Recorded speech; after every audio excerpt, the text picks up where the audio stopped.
शिंदे बोलतायत। कुछ सर खत्म कर रहा हूं, चुनिंदा लोग यहाँ पर कर रहे हैं। मुझे नहीं लगता है आज इस बिल को लाने की जरूरत क्यों थी। एक तो ये जो वक्फ है वो 3rd लार्जेस्ट लैंड होल्डर है पूरे देश में। वक्फ के जमीन को लेकर 85,000 से ज्यादा 85,000 से ज्यादा मुकदमे चल रहे हैं सर, और 165 से ज्यादा मुकदमे सुप्रीम कोर्ट और हाई कोर्ट में है। और पूरे हाई कोर्ट में मुझे लगता है कि इन सभी को वक्फ पे कुछ अच्छा डेवलपमेंट हो, अच्छे स्कूल्स बने, कॉलेज बने, अस्पताल बने, ये इनको नहीं चाहिए। इनको सिर्फ जो है इनका वोट बैंक जो है, ये वोट बैंक खुश करने के लिए, एक समाज को खुश करने के लिए जो है यहाँ पर इस बिल का विरोध कर रहे हैं। मैं आज ये बोलकर फिर से इस बिल का स्वागत करता हूँ, और आप भी जो है ये बिल का जो विरोध कर रहे हैं वो बिल का समर्थन करें, और मुस्लिम लोगों को, मुस्लिम समाज को जो पीछे ढकेलने का काम आप कर रहे हैं उसको फिर से मुस्लिम महिला हो, मुस्लिम बच्चे हो, मुस्लिम समाज हो, धन्यवाद अध्यक्ष महोदय का काम करें। धन्यवाद। ये बहुत ही एक नाजुक विषय है, और सदन में जो पीड़ा आज सभी सदस्यों ने उत्पन्न किया है, मैं चाहूंगा कि सरकार उसका संज्ञान ले। जो संविधान के आधार है 15, 25, 26, 30, 29, उसका संज्ञान ले। ये सीधा सीधा ये कानून धर्म से और आस्था से जुड़ा हुआ है, और इसलिए इसको लेकर जल्दबाजी नहीं करनी चाहिए।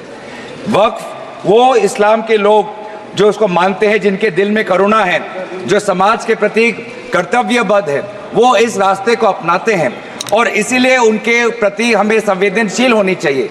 यहाँ पर अपनी ताकत का अहंकार नहीं आजमाना है। हमें हर धर्म में ये प्रावधान है, चाहे हिंदू हो, सिख हो, जैन हो, बौद्ध हो, और चाहे ईसाई हो, हर धर्म में ये प्रावधान है कि समाज के प्रति जो लोग कर्तव्यबद्ध है वो दान करना चाहते हैं। इस दान के भावना को समझे, इस दान के भावना को राजनीतिक रूप से ये सरकार को नहीं देखना चाहिए।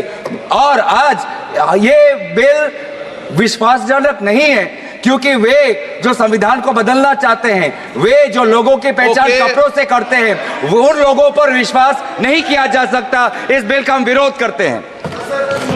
देखिए माननीय सदस्य, प्लीज एक मिनट, ऐसे नहीं। माननीय सदस्यगण, मैंने सभी दलों को के लोगों के प्रमुख लोगों को इस पर बोलने का पर्याप्त समय दिया। सबने अपनी बात पर्याप्त बात रखी। अब मैं चाहूंगा कि माननीय मंत्री जी इस पर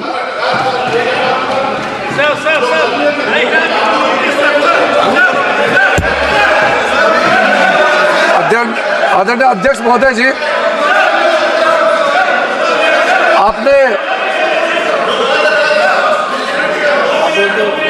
आपने कई इस सदन के मेंबर्स को इस महत्वपूर्ण बिल में उन्होंने जो नोटिस दिया उसको एडमिट करके बोलने का मौका दिया। सबसे पहले तो मैं इनका नोटिस क्यों स्टैंड नहीं करते हैं, और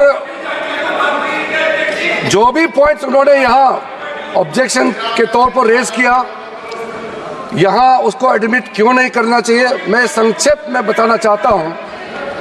उसके बाद जितने भी इश्यूज आज यहाँ उठाए गए हैं उसको मैं आपके अनुमति से विस्तार से एक एक पॉइंट का मैं जवाब देना चाहूँगा। और मैं ये मानता हूँ, विश्वास है कि मेरे बात को ध्यान से सुनने के बाद अंत में इन्होंने जो भी आशंकाएं व्यक्त किए हैं या गलत तरीके से यहाँ बातें बताया गया है, सब चीज़ को मैं दूर करूँगा। और मैं सिर्फ उम्मीद ही नहीं, यकीन है कि इस बिल के बारे में सब कुछ जानकारी प्राप्त करने के बाद इस हाउस के जितने मेंबर्स हैं सब इस बिल को समर्थन जरूर करेंगे। सबसे पहले अध्यक्ष महोदय जी, इन्होंने कॉम्पिटेंसी का मुद्दा यहाँ उठाया। मैं पूरे जिम्मेदारी के साथ आपके माध्यम से सदन को बताना चाहता हूँ, इस बिल में जो भी प्रावधान है आर्टिकल 25 से लेकर के 30 तक किसी रिलीजियस बॉडी का जो फ्रीडम है उसमें कोई हस्तक्षेप नहीं किया जा रहा है, ना ही संविधान का किसी भी अनुच्छेद का इसमें उल्लंघन किया गया है। और अब सुप्रीम कोर्ट का एक केस का मैं हवाला देना चाहूँगा, Brahmachari versus state of West Bengal. इसमें सुप्रीम कोर्ट ने क्लियरली रिलीजियस डिनोमिनेशन के बारे में रूलिंग दिया गया है, और उस रूलिंग के तहत Waqf board doesn't fall within the purview of article 25 and 26 of the constitution of India. दूसरा सर, इसमें हमने जो ब्रॉड बेस किया है, किसी का हक छीनना तो बात छोड़ दीजिए, जिनको हक नहीं मिला है उनको हक देने के लिए ये बिल लाया गया है। इसमें महिलाओं के लिए, बच्चों के लिए और मुसलमान समाज में जो पिछड़े हैं, जिसको आज तक कभी मौका नहीं मिला, जिसको दबा के रखा हुआ है, उनको जगह देने के लिए ये बिल लाया गया है। और सर, संविधान के कंकरेंस लिस्ट एंट्री नंबर 10 और 28 में आज के जो विषय हम लोग चर्चा कर रहे हैं वो एंट्री 10 और एंट्री 28 में ये कंकरेंस लिस्ट में है। इसलिए ये पूरा लेजिस्लेटिव कॉम्पिटेंस इस सदन के पास है, भारत सरकार के पास है, इस सदन में ये बिल पेश करने का। अध्यक्ष महोदय जी, जैसे मैंने कहा है, सबका पॉइंट्स को मैंने नोट भी किया, बहुत अच्छी तरह से सबका कंसर्न को भी हमने नोट किया है। मैं बारी बारी से कहना चाहता हूं, सबसे पहले तो सर, ये वक्फ अमेंडमेंट बिल ये पहली बार इस सदन में पेश नहीं किया गया है।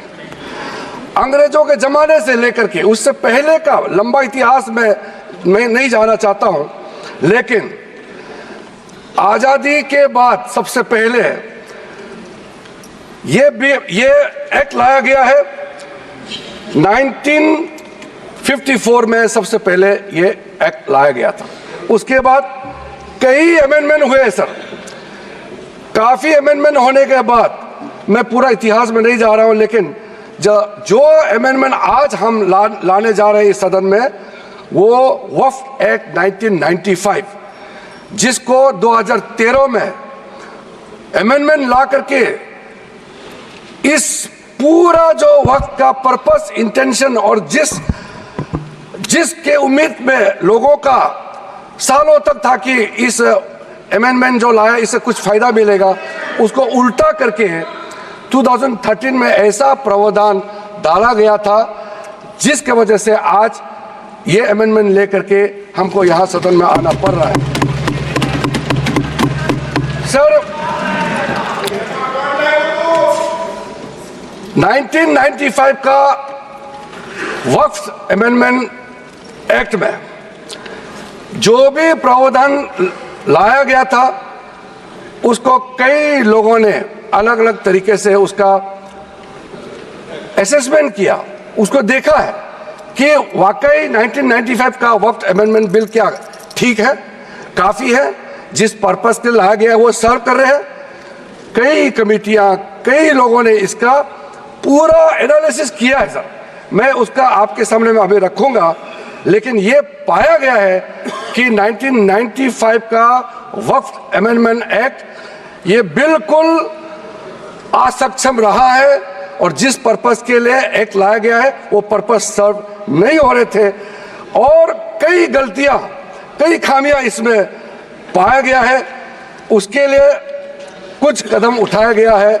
मैं आज इस सदन में आपके माध्यम से खास करके कांग्रेस पार्टी को कहना चाहता हूं, ये अमेंडमेंट आज सरकार इस सदन में ला रहे हैं, एक तरीके से आप लोगों ने जो भी कदम उठाया है, आप लोगों ने जो भी चाहा है, वो आप नहीं कर पाया, वही चीज करने के लिए हम आज ये अमेंडमेंट प्रपोज किया गया है।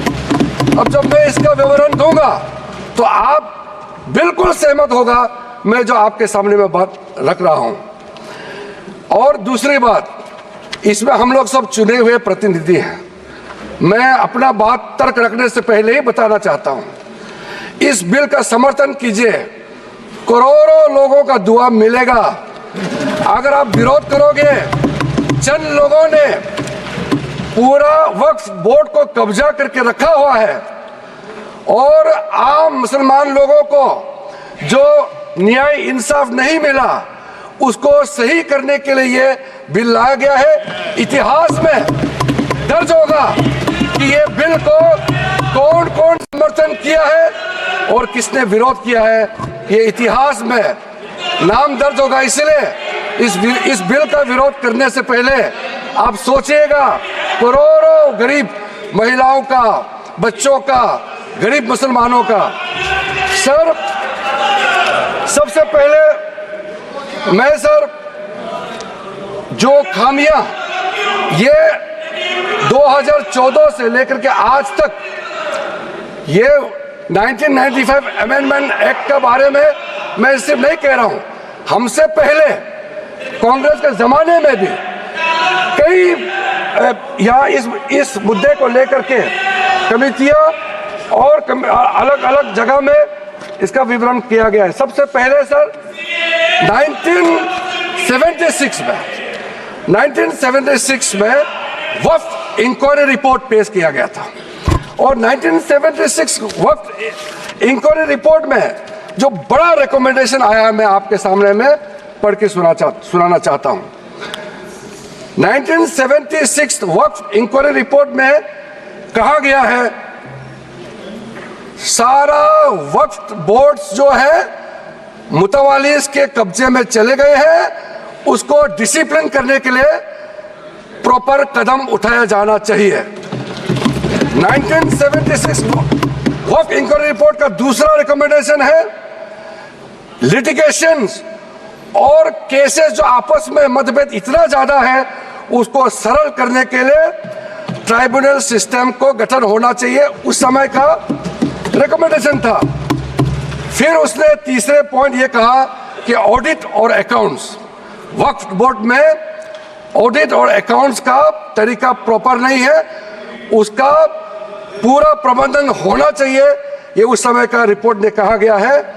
और आखिरी में it recommended the reforms in the category of waqf al aulad, बच्चों के लिए जो हम वक्फ देते हैं उसको सुधार लाना चाहिए, ये 1976 का रिपोर्ट में कहा गया है। उसके बाद सर जो हम आज थोड़ा विस्तार में जिसको मैं बताना चाहता हूं, दो कमेटियों के बारे में। ये दो कमेटी कांग्रेस के समय में ही बनाया गया था। सबसे पहले high level committee under justice Rajendra Sachar, ये सर 9 मार्च 2005 में गठन किया गया था, यूपीए का सरकार आ चुके थे और ये स्पेसिफिक मुसलमानों के लिए, उनके वेलफेयर के लिए ये गठन हुआ। और सच्चर कमेटी का जो रिपोर्ट है ये हम सब मालूम है, मैं सिर्फ रेलेवेंट पोर्शन आज इस सदन में बताना चाहता हूं। सच्चर कमेटी का जो पहला रिकमेंडेशन है इसमें कहा गया है एनुअल इनकम जितना वक्फ बोर्ड का प्रॉपर्टीज है 4.9 लाख रजिस्टर्ड वक्फ प्रॉपर्टीज, ये सिर्फ 163 करोड़ ही आमदनी जनरेट होता है। ये किसी भी रूप से जस्टिफाई नहीं किया जा सकता है और इसको एफिशिएंट तरीके से, मार्केट तरीके से, जिस तरीके से मैनेज होना चाहिए सारा वक्फ प्रॉपर्टी को, अगर सही माने में उस समय उन्होंने कहा उस सच्चर कमेटी ने, तो उस समय 12,000 करोड़ रुपया पर एनम मिलता है और उस समय जनरेट हो रहा था 162 करोड़। लेकिन मैं साथ साथ ये भी कहना चाहता हूं, क्योंकि वो कमेटी का रिपोर्ट है और मैं माइनॉरिटी अफेयर्स का मंत्री होने के नाते जो हम लोगों ने स्टडी किया है, टोटल 8,72,320 वक्फ प्रॉपर्टीज, हमारा जो वामसी जो पोर्टल है उससे पूरा डिटरमिन नहीं किया जा सकता है लेकिन उसका मार्केट वैल्यू सचर कमेटी ने जो कहा है उससे कई गुना अधिक होने का संभावना है। ये एक आम अंडरस्टैंडिंग की बात है, सबको मालूम है वक्फ के पास कितना प्रॉपर्टी है, वक्फ बोर्ड के पास, और कितना आमदनी है। दूसरा सर,